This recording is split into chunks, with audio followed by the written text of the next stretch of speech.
nothing done up. I'm very relaxed, as you can tell. I've been stretching. I mean, the boxing is still ground roots. It's just a project, and everyone's positive about it, all the stakeholders, but nothing's actually moved yet. So, but that's fine. It's going to be. Well, I mean, I think that's the Savo. I think. Yeah, no, we'll certainly will. But nothing's changed from the original concept anyway. But because we initially met on a course with varying degrees of unsuccess a couple of times, then and then this boxing thing kicked off, and I was like, fuck, because I mean we have varying degrees of the persona people put on, you know, on particular courses and stuff, and then not the same. Well, actually, we put out, because of being part of the sub branch, and so we say to put out a post going, hey, sub branch has got a bit of money, we want to get some fucking veteran ideas in. We don't just want to tell everyone what's good, and we got. I mean, everyone fucking we don't want to stop people from putting ideas for it, but a lot of them was like, hey, can you give me $100,000 and I'm gonna write a book, or I'm gonna do X? And I'm like, no, there's no engagement there. That's not exciting to young veterans. And then your one came in. It was like, I mean, the concept I don't think at the time was even fully polished. No, like, it was just saying, I want to do some stuff around boxing for veterans. I'm like, that's what we need. Like, this club's just finished building a brand new boxing room. Yeah, the gym's sick. It's like, that's made perfect for it, mate. Yeah.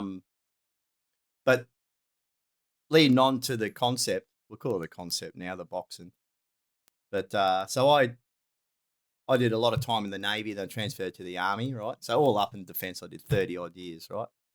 Which is fine. I did a few things in between that. I was a cop for a while, and that's right. You were SRG. No, I was just a Queensland cop. Yeah. Did that. I didn't even finish my probation and ended up back in the Army. Because anyway, that's a long story short. I did a few months. And I did in that time also. The time I was a cop, I got out for a couple of years. I ended up in Baghdad doing personal security and all that sort of shit, like most weirdos did back in 2004. Anyway, I went over. I was based over in the West, and then I came back over here, and then I went long back over here. Then I was diagnosed with cancer. Right. Funny story, actually, and I don't know if I told you blokes it, but it's actually not funny at all. It's actually absolutely fucked. But I was on, and you guys get it. I was on the subject one for WO course up at Canungra, only a couple of years ago, not that long ago, and it was all fine. You had to do that to get promoted. I get that, no big deal. And we did the BFA, and I was one of the oldest blokes. I think I was 49. There was 50 people on the course. I was 49. There's a girl on the course. I think she's just a bit older than me. But I was certainly the oldest guy, right? And obviously you pride yourself on smashing all the young blokes in PT, as you should. Yeah, exactly.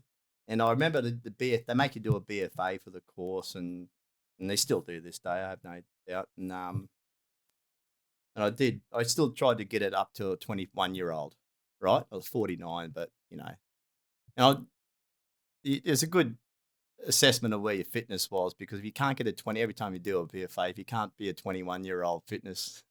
Yeah. I get it, some blokes can't run, right? And you had to get under 9 minutes or some shit like that for the run. Something. I got 9:30. I was like, happy with that, and did all the 50 push-ups, all the sit-ups and all that other. Well, that was it, really. And then that night, that was on like a Friday night, and I went back to the room. I was laying in bed, feeling good. And that night I was going to sleep, and I had a stomach ache. I'm going, what the hell is all this about, right? I had a fucking stomach, just enough so I couldn't get to sleep. And it was Thursday night, actually. On the Friday, I went over to the RAP, and there's a lady over there, and I don't know what, she was like the receptionist type lady, worked in there. I said, I had a stomach ache last night. Can I get some of that Buscopan? I could see the Buscopan on the back, right? And she goes, are you a tingling in your arm? I said, no, I'm not having a heart attack. And there was one of the blokes on the course was sitting there, and I was going, just Buscopan. Can I just get some Buscopan? She goes, no, I'm going to go talk to someone. And there's one of the fellas on the course there who's doing whatever he was doing. He goes, he's from Perth. He's not having a fucking heart attack. You're like, these are the things I remember, right? Yeah. Remember that long ago? And I said, that's all right, mate. And she went out the back, and then she's talking to the doctor. I could hear him clearly. oh, he's saying this, he's saying that. And when she came back, I said, look, don't worry, I'll go to the shop after work. I'll go get some Buscapare. That's the army, right? Like, it is what it is, you know. Anyway, so I went there at the Buscapare and it didn't really help. And then I went for a run up. You know, in Canungra, you got those these big hills out the back, and they call it. You might not have been there. I don't know if you've been there. No. You ain't go there for a promotion course or even the BFA track at Canungra is just like this, isn't it? Like yeah. And there's got King of the Mountain, and I ran up that, and then my stomach ache went away. But then I was pissing a funny colour and stuff like that, and then and in the end, went to the doctor, and I went back to work on the Monday, and he goes, one of the blokes on the course, he goes, gee, you look yellow. Oh. And I said, what do you mean? He said, you look yellow. You look like a Oompa Loompa. And I said, well, all right. And I said to one of my mates on the course, I said, oh, look yellow. He goes, no, you look great. Fucking niggers, mate, right? And I'm like, all right, I'm fucking fine. And then another bloke come up and goes, gee, your eyes are yellow. And it was jaundice. And I was like, all right, no worries. And I'm going, fuck, what the fuck could that be? And I went to the doctor and he said, you got jaundice that night. And then for the next, that course went for, I like to say 5 or 6 weeks. I don't know. And then I kept getting blood tests trying to take things away. And they tried to book me into Southport for a scan. And then they couldn't get it. It was all booked out. And then get blood tests and come back 2 days later. And all the time I was getting yellower and yellower and sicker and just kept doing all the PT, hurting myself. Googling what could be. Dr. Google. Yeah. And Google's just lies and porn, right? And first thing come up, you got fucking cancer. And I was like, no way, it's cancer. How could it be cancer? Because it makes no sense. Yeah. Anyway, long story short, it was pancreatic cancer. So what's the why did the jaundice come in? Because that's where your liver's is it? No idea. Well, I've data dumped all this stuff, but at the time you go, holy shit, you don't think of it because the cancer was pushing on something that was stopping the bilirubin. Sounds like a cowboy, but bilirubin is the stuff that for your gallbladder and stuff. I don't even. I'll be talking shit if I could. And what did they say? Like, what was when they say you got cancer? Were you like, fuck, I'll be fine? Or no, because I came back from this was the last week of the course. So I've been punishing myself physically, and everyone's running away from me because they thought I had what do you call it? Hepatitis. Mm. And I was thinking, fuck, I hope it's hepatitis. And I was thinking, how could it be hepatitis? You know, I couldn't, you know. Yeah. And which is, if you're like a mad, you know, getting tattoos and all sorts of shenanigans and eating shit or whatever it is to get hepatitis, I don't know. Like, but it wasn't that. And I came back and the doctor called me over. He said, you home from the thing at lunchtime? This is it. Still on course. I said, yeah, I'm watching TV, having lunch. You know, he goes, all right, I need you to come over here. I was fucking you straight away. Yeah. Fuck. And I went over there and he's a lovely guy. I actually need to reach out to him again. The nicest bloke I've probably ever met. He's just a lovely doctor, the Canungra doctor. What's his name? I'm disgusted I can't remember his name, but I went in there and he just showed me the scan. He's going, yeah, it looks like cancer to me. He said, you might need to go home. So I went home that next day and picked up at the airport. Then that was just before Christmas, and then I had to wait weeks and weeks before I could get any, because Christmas, cancer shuts down over Christmas. It doesn't get any worse. No, it don't get anywhere. Nothing happens. And doctors go on holidays and so on and so forth. Anyway, and eventually I got in there, did a couple of surgeries, and they fixed up the jaundice thing, and they put a, I don't know, they did all that. And then sat down with the surgeon, a doctor, and he basically said, yeah, it's where it is, it's wrapped around the portal vein, which is the main vein, as you probably know, feeding. And then when it gets around there, that's why this pancreatic cancer is so bad, because you catch it too late because of where it is on the body. And you might even have symptoms, but you don't know it. So some guys people get sore back. Some people get jaundice. Some people have nothing till it's like spread everywhere, right? But trouble is, if it goes too far, it gets around the portal vein, depending on where it starts. And to take it off the portal vein, operation is actually very difficult, if not impossible. But there's doctors who can do it, depending on, you know, I'm not going to go on that because I don't know. But I know that if it's around the portal vein, and mine was 5 centimeters, so it was all wrapped around the portal vein. So it's inoperable. There's nothing you can do. And I said, oh, well, what do you do? He goes, well, put you on chemo and then see how we go. And if it shrinks it enough, maybe we can take it away, take it out. Because as we all know, best place for cancer is not in your body, right? And you can fight it all for years, and people do, but just not. You need to take it out of your body, get rid of it, and throw it in an incinerator and burn it. Yeah. It was fucking terrible shit, you know. I was going shit. So I've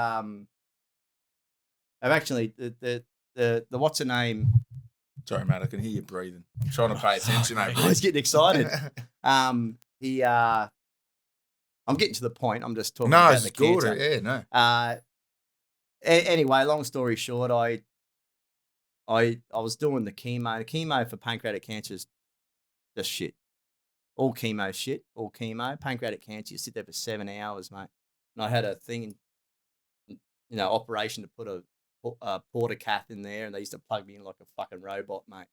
You sit there for 7 hours in the cancer place, and as you can imagine, the cancer center in any place is super exciting and fun. Oh, there's going off, mate. Partying central, and so you're sitting there for 7 hours. I started writing a book actually, which another story. But anyway, and then I found out after a couple of scans, after a couple of cycles of the cancer that had shrunk, and which is great. But I used to do the cancer treatment and then go out and then run up one of the hills at Canberra just to punish myself. Yeah, just because. Yeah. Just because I read somewhere that you punch it through your system, it makes it work better. And I thought, well, it can't kill me any more than it is. So I went for a run. I thought, they used to run up Mount Ainslie in Canberra. They gave me like a freight train coming, you know. So who's this weirdo with his shirt off, you know, with shit hanging off him? Anyway, when you get the prognosis, was it? Yeah. It was pretty. Because I have no idea what it is when they say, the chances of living and 5 to 8. So it's probably one of the worst outcomes for any cancer. And then what's going on? Because, obviously fit, strong, healthy, driven male, right? And then you get this diagnosis. And obviously your career previously is about going in and doing things. And that's your choice. Yeah. But when they say, hey, this is this and it's going to be a fucking shit run, are you making a conscious decision to go, yeah, I'm going to fucking fight this? Or are there points where you're just like, fuck this? Nah, it wasn't. At the time I was going, yeah, the only thing that can kill clay is clay. Because I've had a lot of lucky things before that, you know what I mean, and stuff. So I not once did I feel down on myself, except for once when I was flying back from Gold Coast when I was not diagnosed, but told I got this thing on me pancreas. I had a cry on the plane. That's the only time I had a cry. You know what I mean? Yeah. Not like bawling, just then I thought fucking harden up. I was watching the Queen movie too. It didn't help. Yeah, because I'm just saying. It doesn't. It's a good movie. It was a great movie. But then after that, then I was like, well, you get on with living or you get on with dying, right? And I thought, well, fuck it, I'll just keep fighting. And I named me cancer and everything. I won't repeat why I named it here, but I named it after a special person. Yeah, we had a female name too. Yeah. No, it's a male. Yeah. Oh, yeah. And because he was just a cancerous prick for the army, I thought. But anyway, we won't go there. But that's what I named me cancer. But that in itself, I mean, working in mental health, there's a lot of stories out there now about encouraging men that it's okay to cry. I'm like, sometimes, I get it sometimes. But there is a point where it's like, there's some shit that you need to actually get, if you got in a dialogue or you got mates there that go, mate, this is the time when you got to harden the fuck up because you got to keep moving forward and it's going to be shit. Oh, it's certainly, of all the stuff I've done prior in my life, the cancer's the worst, like hardest, mentally, physically, everything, right? And I think I've just never been a quitter, right? Not many blokes are really from our line of work, right? Yeah. From what we've done before, and that's a fact, right? And I didn't want to get beaten by something I couldn't control either. That's just me. I think if I was 20, 30 years old, it'd be harder, as happens to a lot of men and women. But for me, I was only 49. And at the stage, I was doing CrossFit as well, right? Don't judge me, but I was. I'm right? going to about to get back into it. Did it for a couple of years. And That's the fittest I've been. And I know I was killing it. CrossFit, I was doing it a couple of days a week, and I was like getting right into it, you know.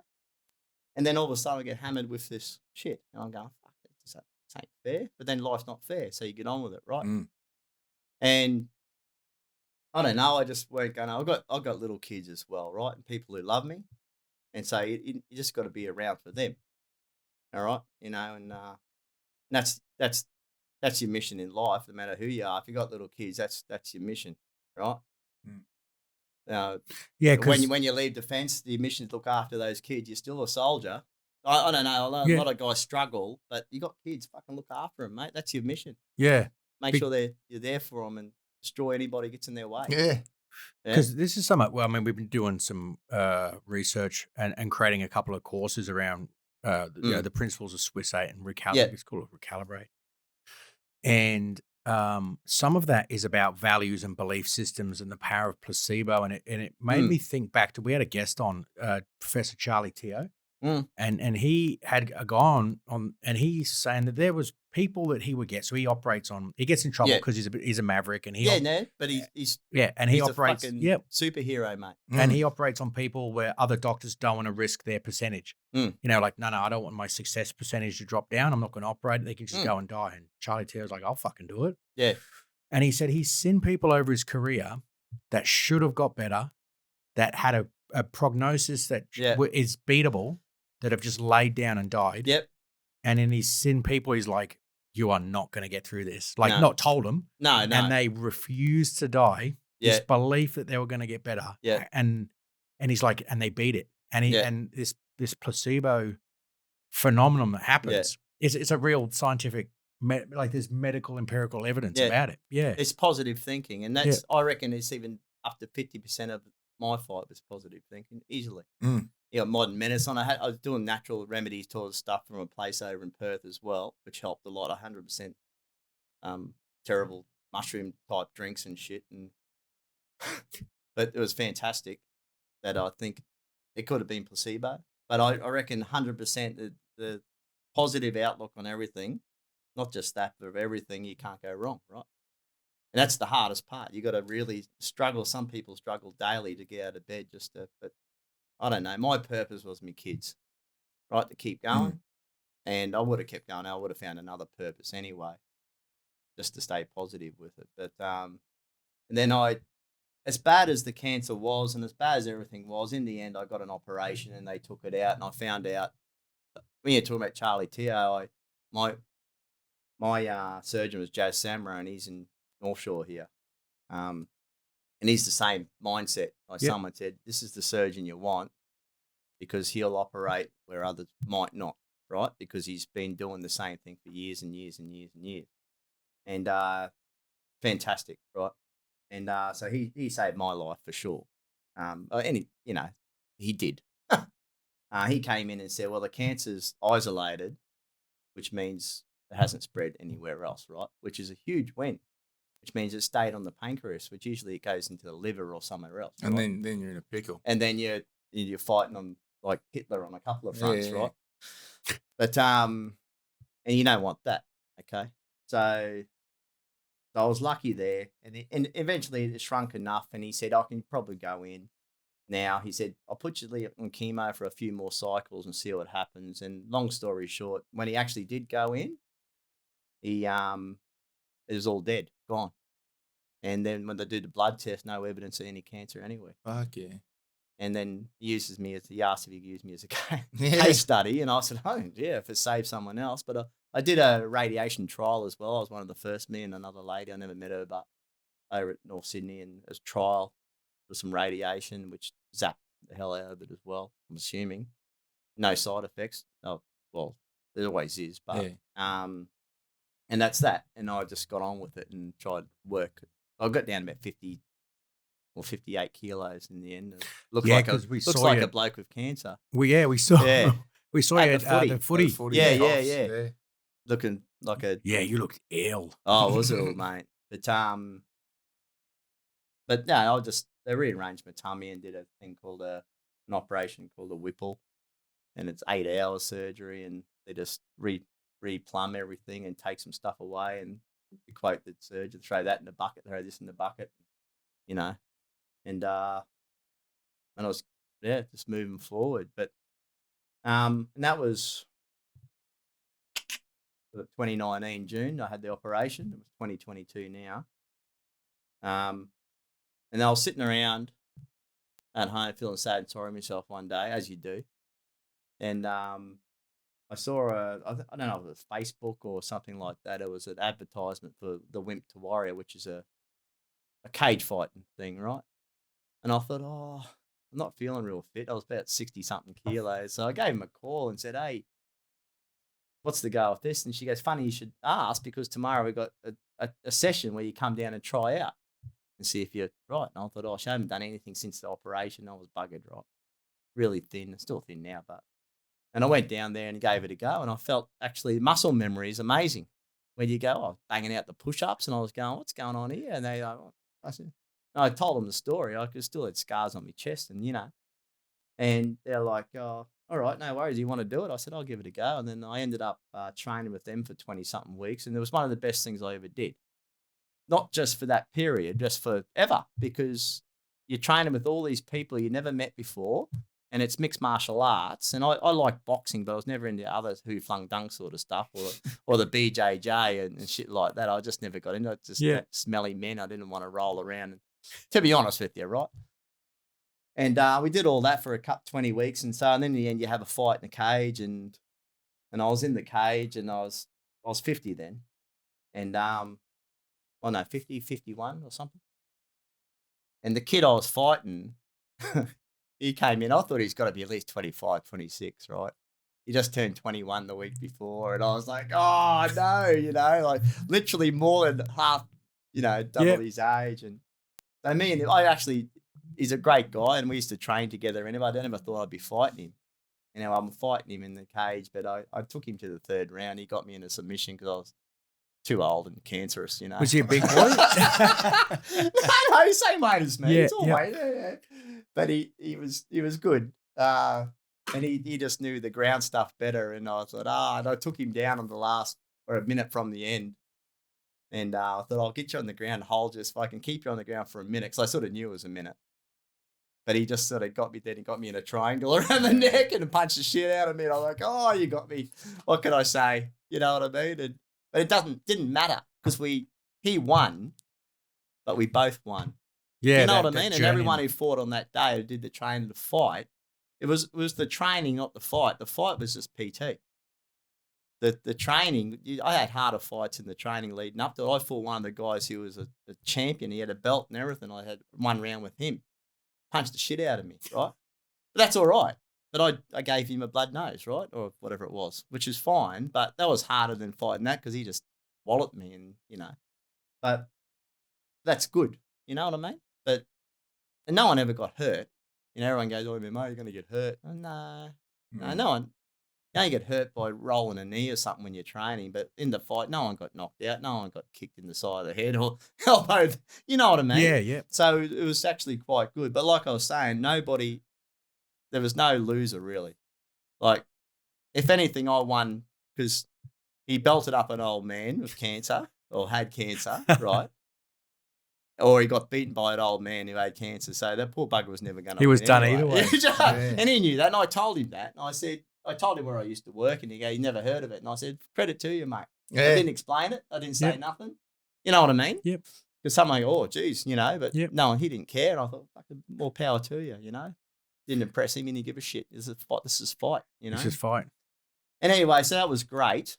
I made a lot of friends out of that. And when I was talking to it's a big, they don't call it Wimp to Warrior now. They call it ALTA, ALTA. I haven't had anything to do with them recently, but it's a big franchise all around the world, right? Well, America, Australia, I think New Zealand's got one in Ireland, because that's where the guy started it. And maybe a few other places, I'm not sure. But I hit the guy up who was the manager. He's not the owner, but here in Sydney. And I said, would you consider just doing a veterans type, veterans only? Same thing, veterans only. Yeah, great idea. We support veterans, and then, shit happens. You don't hear from them again. Yeah. As you know. Yep. Oh, that's great. That's great. But I've got nothing to get. I don't know. Maybe you got busy. Maybe you forgot. And, I'm pretty lazy. I'm not going to go chasing people. Yeah.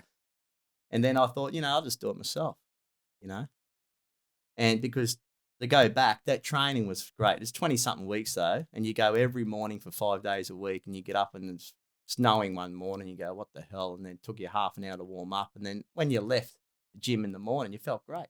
You're ready to take the day. And it helped me with my getting over my illness, And anyways, I thought I'll just do it myself. So that's when I've come up with this idea for the boxing, and I've called it Tribe, right? Based on the book by Sebastian Junger, which is a great book. I read it 3 times. Yeah, it's brilliant, isn't it? So simple, and you can read it in a day. And what he's saying is on the money. It's all about the tribe. Depends what your tribe is. It doesn't really matter. As I was talking earlier about the family, that's your tribe. That's your immediate fucking tribe. That's how tribe started. It was a family thing. As family, another family comes in, the tribe gets bigger, right? But you look after the tribe, number one. And that's what we did in the army or Defence Force. We'll say Defence Force, keep it all fair, right? Get him in the ring, yeah. But in the army, that was your tribe. And when guys leave, it's a hard struggle for everyone. I'm still struggling, mate. Yep. I'm struggling every day on it because 30 years of defence, so that's a lifetime, right? So, but if you have something that brings people together, which is, I won't say martial arts, but what do you call it? Like conflict or combat sport. Yep. Right. That's what I was looking for. But boxing, kickboxing, whatever it might be, and you train together, and then at the end you fight another tribe. You know what I mean? Yeah. Absolutely. So I've come up with the concept. You got 3 tribes, 2 in Canberra and 1 down in Sydney. 6 fighters per tribe, or 6 people in the tribe, 6 fighters, all veterans. Have to be a veteran. Not serving, because I think in this day and age it'd be too hard to get someone to put their hand up the box because he couldn't get it signed off. You might upset somebody and something.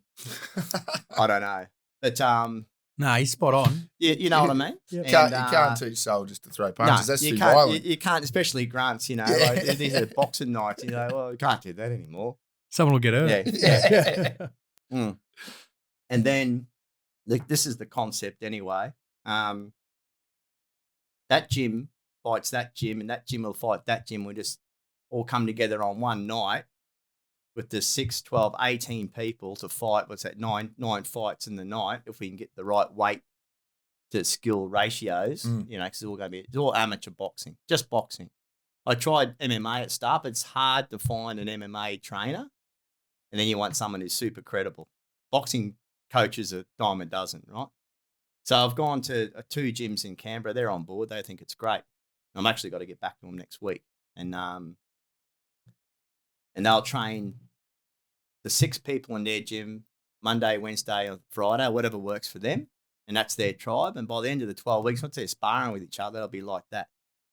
And you would have lost weight. If you're looking to lose weight, you're certainly going to be fitter, because being a veteran, you want to hope you're working on your fitness in the meantime, knowing that at the end of the 12 weeks, you're either going to get the shit kicked out, punched out of you or not, right? Yeah. There's a chance that you might, if you're not fit. You might not last the first round. Go, gee, I wish I'd done more cardio. Everyone does that anyway. That's what happens. You don't do enough cardio with the boxing, right? So, and then with the end state being a fight, like a black tie event at where we decide, like at the Hellenic Club in Canberra, because the 2 gyms are in Canberra. This is just a pilot thing anyway. Hellenic Club's fine. They're all on board because they host fights there all the time. And it's just easy for them. They'll get a cage in there, not a cage, a ring rather. And at the tables out, and this is what they do, And people want to come watch their loved one fight. You just pay whatever it is, 3-course meal, watch people fight. And then between each fight or every second fight, we'll have an auction for something. Could be a signed Canberra Raiders jersey or something like that. And stuff like that people will give us to auction, I have no doubt. And then all the money goes back to you guys. Yeah, I love the concept, mate, and I'm obviously, and that's it in a nutshell. But yeah, I'm going to put my hand up to be one of the fighters Do up it. here, and we've done it now. You said it on air. Well, no, mate, I'm keen, mate, because it ticks all the boxes. Yeah. Purpose is obviously the big one that you were talking about originally, and then tribe, bringing people together. The big thing I've been struggling with lately is like finding something. Half of what we preach is you need to find something to train for. Like, if you're struggling for purpose, find a reason. Exactly. Find something that you've got to test yourself. Yeah. It's going to take a couple of months to train for it, and then go and train for that. And I was like, I can't get excited about long distance runs or fun runs and shit anymore. I'm like, I mean, it sounds ironic. Like I'm okay to go and get in a fight, but running hurts my legs too much. So I don't want to hurt my knees. I'm happy to get punched in the face. I just don't want to hurt my knees anymore. Yeah. And it's not exciting. And then I was like, oh, fuck. If I just, the only thing that was turning me off this was like, I've had too many concussions in the past. But then I was like, we were talking to Max about it yesterday. I'm like, be honest, like, what's one more? Here we are. Right? You probably won't even get. Yeah, exactly. You know what I mean? The odds are you won't unless you, I don't know.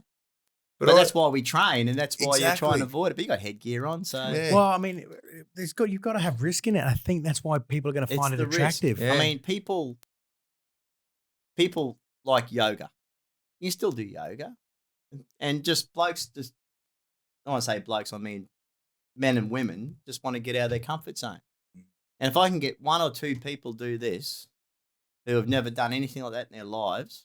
I don't care what background you're from in defence. I don't care if you did 4 years and got out 30 years ago and you want to lose some weight and you've never thrown a punch in your life.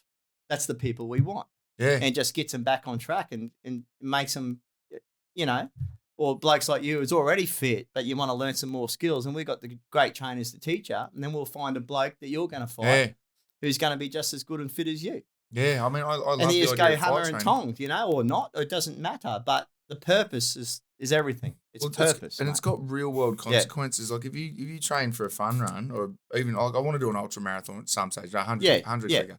Yeah. But if you train for that and you get like, all right, I got 3 months to train, and then you wake up one morning, it's cold, and it's like, you get lazy about it because in the back of your mind, you're like, worst comes to worst, I'll just walk for 100K. Yeah. But this is real world consequences. You wake up every day and like, if I don't put in a training, I'm getting punched in the face in 12 weeks' time. Yeah. And that motivates you to go, I'm going to stay But you're going to get punched in the face in front of 1,000 people. Not 1,000, but, your friends and family and your loved ones, your kids maybe. And you're a veteran, so I like to think veterans are, there's some pride in there. You've been through basic training, most people, well, they all have at some stage. Air Force basic training is probably different to Puka. Waffles at the hotel. No offense against Air Force folks there. Anyway, so, but you know what I mean. Yeah. And I think it's just gets them out. And there's nothing going on like this. The Brits in England, there's a thing very similar, and it's called veterans fighting or veterans boxing, or something as simple as that. And it's been going for years. It's the one gym in the one little town in England, and they all train there. And I was looking at it going, I was going to go reach out for them, get some top tips from them, because they are just blokes coming in, and girls, everyone, and they're just training for the same period of time. Actually, the training time lead up is shorter, but I think 12 weeks is good because, as we know, 12 weeks you can see a physical difference after 12 weeks, right? Yeah. And that's what you want. That's why, because it's in here, It'd be that real routine as well. Yeah. Once you've done it for 12 weeks. I've lost 10 kilos and I'm feeling as fit as I've ever been because I'm going to make sure if it comes off that these guys and girls who do this are going to get fit. Yeah. And they're going to I'm going to force it down their throat. Well, you want to make changes that are going to be sustainable in life after they have their fight too. And otherwise it's too easy to walk 12 weeks you're in that habit, and it's like once the fight's done, you're not like, oh, job done, I'm going to go back to fucking sleeping in. You're and like, it's legit too. It's a proper amateur bout. Yeah. It's not any bullshit thing like we used to do in the army of just, get in there and punch on, with the what do they call that? Mad Minute? Or? No, they changed. Well, that was early. Well, but back in the day, obviously they don't do it anymore. And then they changed it to what military self-defense practicing. Yeah, some. That was a 3-hour bloke. Didn't he get a brain? He dehydrated, got knocked in the head, and what did he try and brain weight cut before an army fight? I can't remember. And then they just because he got his head bounced off the. It was a proper fight. Yeah, and they just canned it, and then they tried to I think they tried to keep it alive by getting semi-professional boxes in. Yeah. But, it's not your mates in there punching on. No. Because you'd get a guy you'd have a grudge with. You're like, yeah, Clay, I don't really agree with you. No. I want to go on with this. And you go, right, well, 6 weeks, you get a boxing coach and you're both going to fight at the battalion fight night. It's great. But I'm sure they wouldn't do that anymore. No, I got rid of it. But this is, you can still do that without the grudge. Yeah. Because you don't know, the beauty of this, I think, is that I don't know who I'm fighting. Yeah. And that's like it would be for real if you were having a proper amateur fight. The thing I did with Winter Warrior, it was called that, is that I knew the guy from day one. So you look around, who am I fighting? And it's got to be him or him, and it was him, Yeah. Which is not cool because you can't. How do you be their friend if you want to kill him in the ring? And but this is where you got your tribe. We train together, and then we can fight the other tribes. And then I don't know who I'm fighting. The first time I meet the fella is when we walk in that night. I go, holy shit, he looks like a badass, or this would be easy, Yeah. And that's the beauty of fight. You don't know. Knowing the other two gyms are in Canberra, though, you reckon you can cook the books and team me up against like a major or a lieutenant colonel or some high ranking? Oh no, I'll find them. Yeah, find them. Yeah, that'd help my cause. If I got to punch holes through a general, it'd be all right. Well, I might have a brigadier. The trouble is, they're all getting a bit older. They're old. Fucking, I'm older than them though. But I'm just thinking, that's the other thing. I've just got to put it out there. Maybe no one wants to do it. I don't know. I'm assuming that would be. There's plenty in Sydney. We've already put the word out.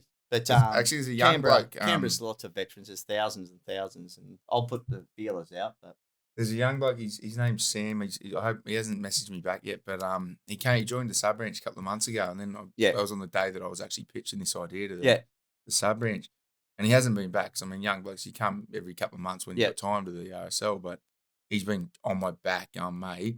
Even if you don't hear from me, when this boxing thing gets real, get me in here. So there's plenty of blokes that are keen. Yeah. Well, I'm working it now.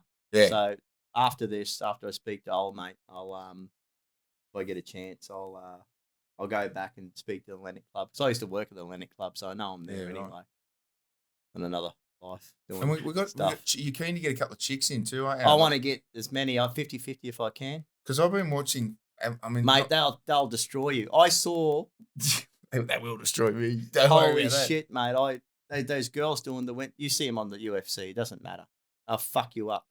And now all the fights I saw with the girls fighting, didn't matter what age they were. There was older ones. There was one lady who was about my age, maybe a year younger, and she fought someone younger because, funny enough, everyone's younger than you. And all the fights were great. And some of the girls weren't sure at the start. And when they got into the cage, holy shit, it's like they flicked the switch, man. Yeah. And you go, I was getting teary watching one girl because she was not much and she was always covering up. And it's like she goes, fuck, I'm going to kill this bitch. And she won. Flip the switch, yeah. Yeah. I was like, and they go, fuck, you get started. And then when you talk to those, I was the one to kill that bitch. Even though she knew her for 20 weeks and they were friends, right? Yep. Yeah. And the other chicks, I just fucking wanted to kill her. But blokes don't talk like that. But the women, holy shit, mate. And they're if I could get women doing this, and we will. I reckon that there's a couple. I mean, there's a couple already. There's a girl we did. I haven't reached out to her yet, but the chick that we did that we did the yoga thing with. Yeah, I reckon she'd knock me out. But that's I reckon it's the one sport like fighting in combat sports. Yeah, there's a lot of sports out there like rugby and AFL and that where they're trying to make the women's side of it cool. And I mean, they're struggling. I mean, the Americans tried it first with the NBA, and it's we get it. No one really wants to watch it. We've got to make it more entertaining. Yeah. And it's because the skill level from male to female is very different. Yeah. I reckon the UFC is like fighting to one sport. I would sit there and watch chicks fight all day. Oh, yeah. It gets a bit weird when you see hot chicks bashing each other. Yeah, it's like, I don't know. Dude, you just...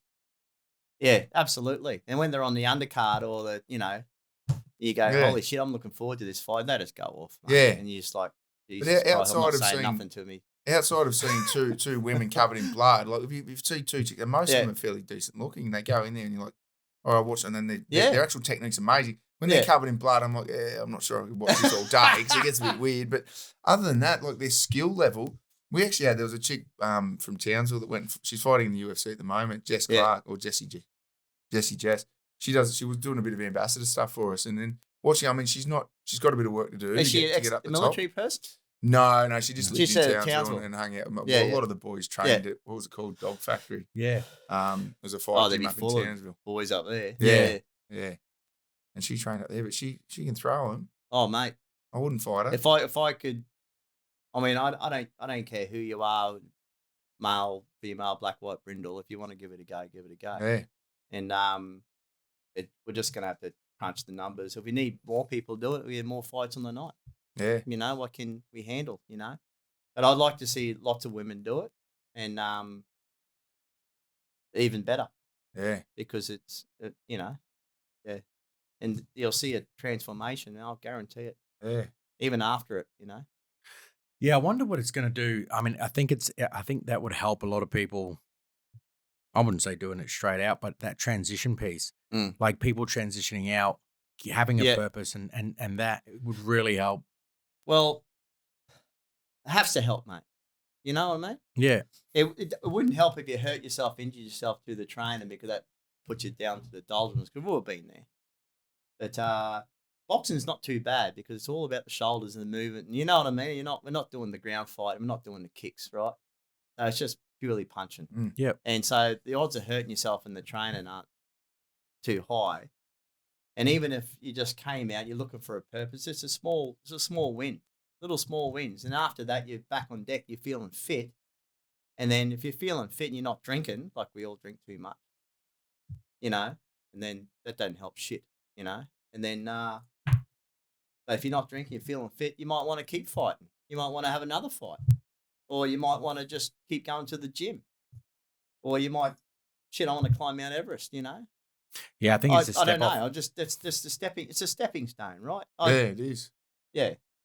And I think having, especially someone down in Canberra, you know, with your networks as well, and that piece, because I mean, the transition piece is what Army's really struggling with. Army doesn't give a fuck, but the transition piece from the boys are suffering. That's what we did with our. I just segue into off the tribe for a bit. I was talking to my friend, and they mentioned something about what the Americans do. It's called the Greybeard program, I think. Right? And that's blokes like us who have been out for a while, complete civilians, no ties to the defence, like no reservist ties or anything like that. But from your experience, you just walk back into a training activity in an army barracks and talk to the kids or be involved as a mentor, right? So imagine going back to you, 1RA blokes, right? Yeah. Going back to speaking to a platoon at 1RA, one of you blokes. Yeah. From 10 years later, and you're still young. You know, we had the Vietnam vets when I was over in the West, right? And you'd come in and you talk to the Vietnam guys and they were there, but it wasn't a proper program, right? And I guarantee they don't do that anymore. No. 2 reasons, because Vietnam vets are getting on. But it's just too touchy-feely to bring an Afghan vet from 10, 15 years ago in or whatever it is. You know what I mean? But the Americans have got it now because they know that when you leave and your feeling of, I don't know, you're all special when you're in Defence Force or part of what your job is do. You felt part of a team and then you leave and then you fall into this hole of going, well, what am I going to do now? But it's still in your blood and you still got a lot to offer because you might have done so many trips overseas or didn't, but you were great at a certain task within your core or whatever. Why couldn't they bring you back and talk to people? You know, because it's good for you. If you want. Yeah. There'd have to be some, I think that'd work in some fields. You would have to have that instructor credibility. Yeah. No, you wouldn't get some ass clown rock up. Flog bag, fat ass clown.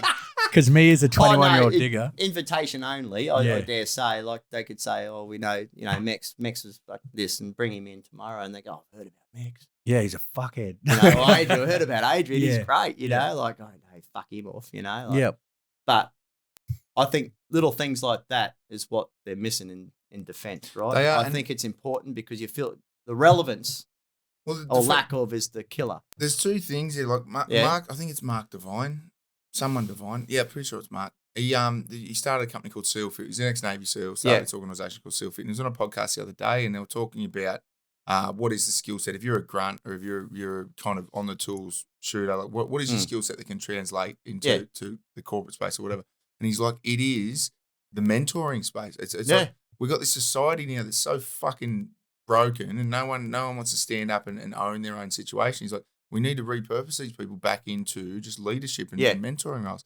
And that's the one thing that we tried to about 3 years ago. Try to get up to the Hot Human Performance Centre on Laverack Barracks, and deliver some talks like that. Talk for an hour or two.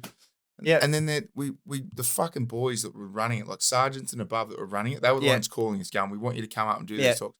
No dramas. Went up there and we're doing it all for free. Yeah. And then we got up there and we found that they're paying all these civvies to come in and do the same shit, like $5,000 at a time. We're like, hey, we're a veteran charity. You want to chuck some cash out? Well, you don't have to pay us, but mate, a couple of bucks donate. Exactly. And they're like, no. It went up the chain to like the colonel or whatever that was running it. And they're like, they look at you like, if you came from our system, we don't really give a fuck about paying you. Nah. But that dude out there that's done nothing except figure out how to be a good speaker, maybe come in and talk about some nutrition or whatever, they'll pay him $5,000. I'm like, there's a fucking problem there. There's a problem because what these young diggers need is people within their own tribe. That's right. Who have, like their elders. Speak to speak, mate. Exactly. And they all sit there and you get, it's the same as mandatory training. You get a bloody PT or a nutritionist in, the boys are asleep in 15 minutes. Yeah.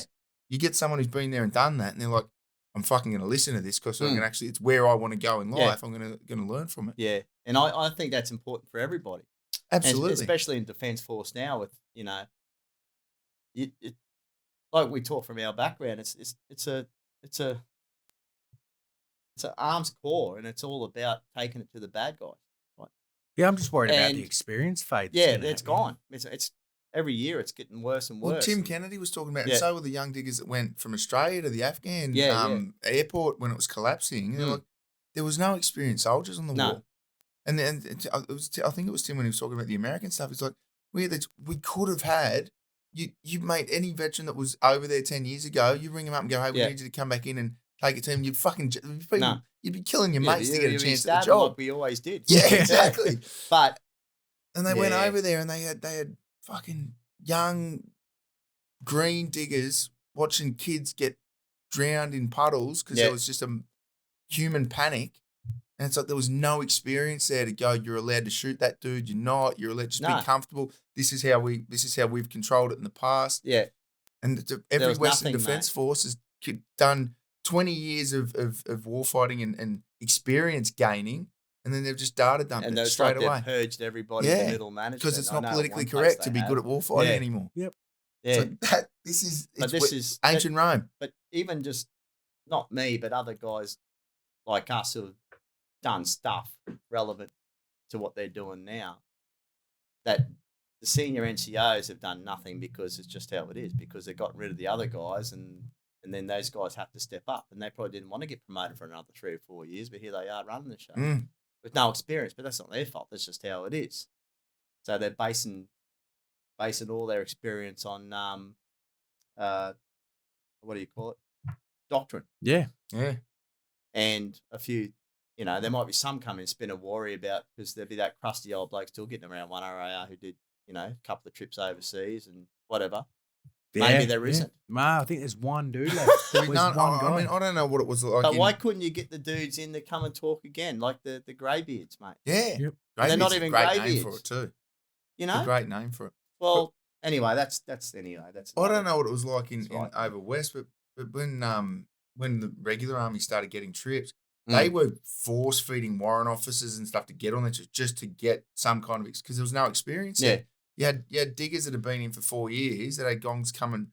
They needed a fucking 2 layers of them. And then you got these warrant officers and junior officers that had done, and so they're just throwing them on trips to try and build some experience. And they're like, I thought they'd learn the lesson and go, maybe we shouldn't let that happen again. Maybe we should keep couple of people around that have got some knowledge to pass on. Yeah. We're back at square. And I used to say to the boys, like, the old, not to spin fear stories, but the old threat of China coming and attack with like 1 billion people. They've got all this money and all these soldiers in their army. Everyone's like, oh, on paper they look really good, but in reality, they're like a footy team who hasn't they've been training for 10 years. They haven't played a game. That's the analogy we used to use 20 years ago before all this other shit. But now the footy team's gone again. Now both teams, if they come over here, both teams are going to be like, oh, we know how to train. We don't really know how to play the game. And we'll be starting from scratch. Yeah. But now I think that's it goes and it's all the same thing, isn't it? Hoops and roundabouts. Bit of purpose, bit of this, bit of that. It's just, because Paul Warren. So when Paul Warren, he's one of our ambassadors. So he stood on an AP mine and he lost his leg and killed Benny when the main charge went off. And so he come back, and him and Tomo and a couple of wounded guys from One Area. And obviously this was like one of the first warfighting trips for One Area, 2000, whenever it was, 2009, I think we went back. And they got back and they had no idea how to handle these wounded soldiers. They're like, well, you can be in the army, but, and it was really clunky how they handled the whole situation. And all this experience, they learned how to deal with wounded soldiers and how to keep them motivated and maintained and keep them like in the family unit. And they've lost it all. And we're like, they're gonna do it again. Like those boys bang their heads against the wall. Yeah, just need to be relevant. If you don't want to be involved in the battalion, don't do it. Yeah. You know what I mean? But they could be saying, hey, do you want to come back and help us out with this? Or we're doing this, or keep that. Because it's the brotherhood, right? Yeah. As soon as you leave it, that's the problem. Yeah. As far as one problem, there's a lot of problems. Well, I think that's one of the biggest ones, and that's why Sebastian Junger touched on it so well with Tribe. Yeah. That's why I think his boxing thing's going to be a hit. And if we can get it to the point where it's just it's an ongoing thing forever, there'll be young diggers getting out, going, that's how I'm going to stay involved, stay connected. I'm going to go and join this boxing club. Yeah, it's easy. It's perfect. Let's call it a dream. Yeah. If this pilot comes, that's why I kept it simple, because we keep it simple, right? If it comes off and it's successful, we'll spread it to Brisbane, we'll go to Townsville, we'll go to Perth, we'll go to all these other places in Melbourne, and we'll just keep building on. Not till it's crazy, but just enough to have a couple a year. Yeah. You know? Absolutely. And we don't need to, but it's all, it's under your banner, so it's all great. And it's just one of those things. I love it, mate. Mate. I reckon it's gold. And I think you will. I think you'll see as soon as the pilot's done and we get a bit of content and put it out there, there'll be people putting their hands up to go, I want this in every base location around the country. Yeah, it's. I think so. Yeah. It's just a simple thing. It's just boxing. Yeah. And that's why I called it Tribe. I got fighting for veterans. I don't put boxing for veterans, because maybe you want to evolve it into mixed martial arts later. Yeah. You know what I mean? Yeah. Because which is even more fun, I reckon. Yeah, it's just harder, but it's longer training. Getting amateurs, I'm like, you could be amateur. You could teach them how to throw hands in 12 weeks, and then they go in 4 seconds in, they're getting choked out. So fuck, I've got to start again. But that's why you do a 20-week program with the MMA or longer 22, whatever. But you just need the trainers, Yeah. But maybe there are blokes who are willing to put their I hands reckon up. there is. I mean, we've still got. I reckon there's a couple. There's MMA gyms, right? And there's some really good emerging kind of UFC fighters from Australia too. Oh yeah, absolutely. And I'm sure they'd love to get involved. Let them know what it's for. But just for technical shit here and there, but but that's later on down the track. We'll keep it simple. Keep it simple. The boxing and because most blokes won't be able to skip. That's going to be part. that's you got to start. That's true. All I'm worried about is drugs in there. I never skip you, boy. But at the end of 12, at least I'll learn how to skip. It'll be that Rocky Balboa movie where it's like, you got too much arthritis, we're just going to build hurting bombs. It'll be like kids fresh off the bus at Kapuka trying to march. Like, I can't even skip, mate. How are you supposed to throw all part of it? Yeah. But anyway, that's about it, really. I'm looking forward to it. Yeah, I'm going to. This is what I do now. So, apart from the other random things, but this is my main effort. So, yeah, gold. Yeah. Well, mate, thanks for coming on and having a yarn about it. And we'll use this and we'll, the support's already there. So excited to get someone of your caliber, mate, to come on board and get behind this sort of stuff. Brilliant, mate. So thanks for coming on. And appreciate it. No problems. Let's go have a beer. Yeah.